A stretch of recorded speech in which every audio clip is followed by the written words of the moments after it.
Président, bonsoir. Bonsoir. En Polynésie française, nous produisons 3,4 tonnes de gaz à effet de serre par habitant et par an. Comment envisagez-vous de diviser ce chiffre par deux? C'est l'objectif de ce plan climat-énergie qui a été initié depuis quelques années déjà. Et donc, on a demandé à tous les acteurs qui participent à ce séminaire de réfléchir à des actions opérationnelles qui devraient être proposées à la COP 21 au mois de décembre. Donc, nous nous sommes fixés un délai de 5 mois pour essayer de trouver des actions opérationnelles dans le domaine de la production d'énergie, plus d'énergie renouvelable, mais aussi en matière de transport et d'urbanisme. Oui, nous sommes encore trop dépendants des énergies fossiles.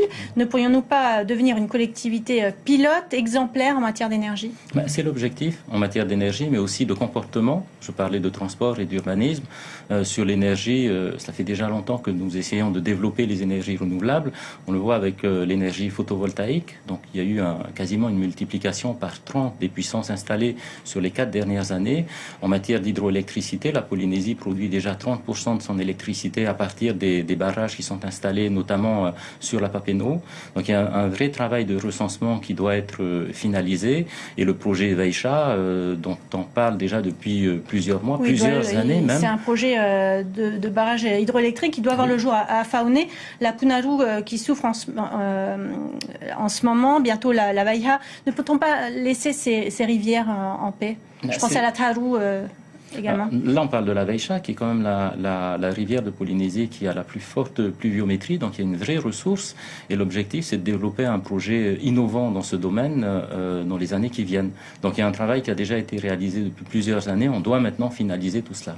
Est-ce que la présence de DT, filiale de la Lyonnaise des Eaux, qui est en situation de monopole, nous empêche finalement d'avancer dans ce domaine? Non, parce que dans ce domaine, depuis 2009 déjà, une loi d'ouverture de ces marchés a été adopté par l'Assemblée.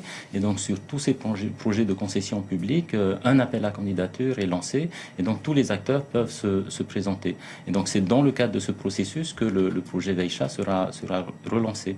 Et comme je le disais, sur la COP 21, l'objectif, effectivement, du président est de présenter une feuille de route pour la Polynésie lors de cette réunion internationale qui est la plus importante depuis ces 5 dernières années. Concernant le Mahana Beach, on a l'impression qu'avec l'appel à manifestation d'intérêt, on est reparti à zéro. Finalement, les 100 millions investis sous Gaston Floss auront-ils servi à quelque chose?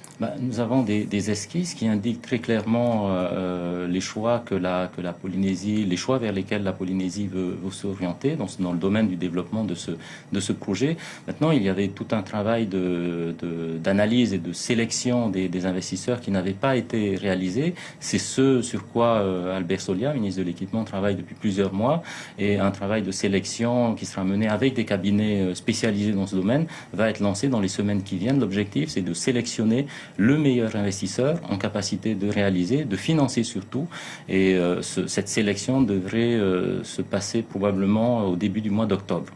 Un mot sur le collectif budgétaire la semaine prochaine. Il y aura du changement, notamment concernant les CAE? Non, pas du changement. Nous avions déjà voté une enveloppe qui était aussi importante que celle de l'année dernière, plus de 3,5 milliards pour le CAE. Nous avions doté additionnellement de 500 millions lors du vote du budget primitif, donc ça fait des dotations suffisamment importantes, nous semble-t-il. Par contre, nous souhaitons augmenter les financements spécifiques, notamment dans le domaine agricole, les financements envers la SOFIDEP pour aider au développement et à la création d'activités, finalement diversifier l'utilisation des ressources publiques pour favoriser la création d'emplois et pas utiliser seulement ce même dispositif du CAE. Un dernier mot sur la grève à gaz de Tahiti. Est-ce que vous allez réagir? On a vu les consommateurs particulièrement présents ce matin sur cette opération. Excédés, effectivement, on les comprend. On travaille avec le Haut-Commissariat en étroite concertation. Nous avions déjà sollicité le Haut-Commissaire la semaine dernière. Il a souhaité donner un peu plus de chance aux négociations. Je pense qu'il y a une irresponsabilité aussi d'un certain nombre de syndicalistes dans ce domaine.